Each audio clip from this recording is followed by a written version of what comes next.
Oh dear, only Sir Keir Starmer could snatch defeat from the jaws of victory following his excitable photo op with Natalie Elphicke, a former Tory MP who has defected to Labour. His own party are up in arms about it, given that Elphicke is a former member of the Brexit-loving European Research Group, a supporter of the Rwanda plan, and on a whole range of issues, she makes Attila the Hun look like a raging lefty. But Starmer has never allowed principle to trump political opportunity, which is why he has welcomed her into the party.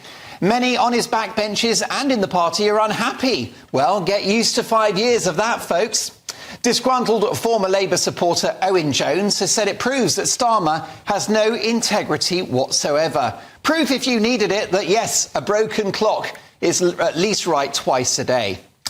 Also, that famous election-winning machine, Neil Kinnock, has criticised Elphicke's arrival, saying, "We have to be choosy about who we allow to join our party."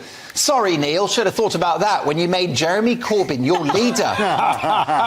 Kinnock went on to say, and I quote, "Labour is a broad church, but churches have walls, and there are limits to those walls." Oh, how I've missed his elegant metaphors, deployed so effectively to win no elections ever. To be fair, Elphicke is a problematic figure with more baggage than Heathrow Terminal 3. She's been very disloyal to her own party. She has shown political double standards and even defended her ex-husband when he was charged with sexual assault. Starmer won't care. He doesn't have scruples. He backed Corbyn. He backed the reversal of Brexit, masking, lockdowns, school closures, trans madness and the highly discredited BLM movement, all because it suited him at the time. Starmer is a walking political algorithm, a human manifestation of ChatGPT software gone horribly wrong. And this new union with the ultra-conservative Elphicke is awkward because Shadow Chancellor Rachel Reeves used some very unparliamentary language about her in the past, saying that she can F off. Ouch. And Elphicke previously said that Labour has no plan to stop the boats.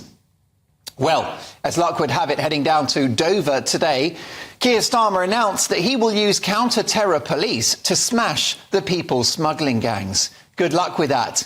It's not like these gangs are clever, ruthless, mobile and have the internet. Yes, Labour is going to stop the boats with lawyers and a couple of extra border cops.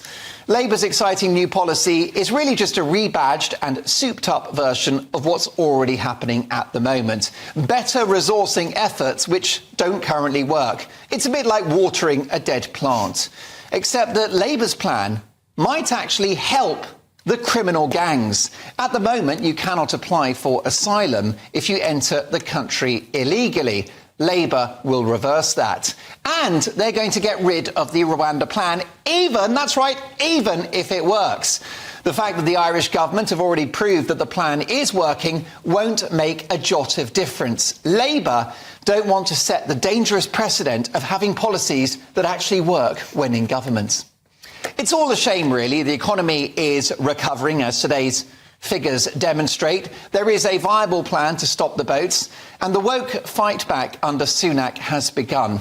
None of this matters. A Labour government is coming, and more defections from the Tory party will likely follow in the months ahead. In fact, perhaps Rishi Sunak is right that there will be a hung parliament, but before the election, not after, with his own MPs running into the arms of Labour. So, given that Labour have accepted arch-right winger Natalie Elphicke, how might this change the makeup of their shadow cabinet? We've been busy all afternoon, Ben, Greg and myself, drawing up what might look like Keir Starmer's more small-c conservative opposition. Here's what it might look like.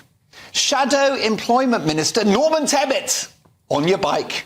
Shadow Chancellor crunching the numbers, Katie Hopkins. Shadow Foreign Secretary Tucker Carlson, taking no nonsense. How about that? Shadow levelling up, Russell Brand. Shadow Defence Secretary Benito Mussolini.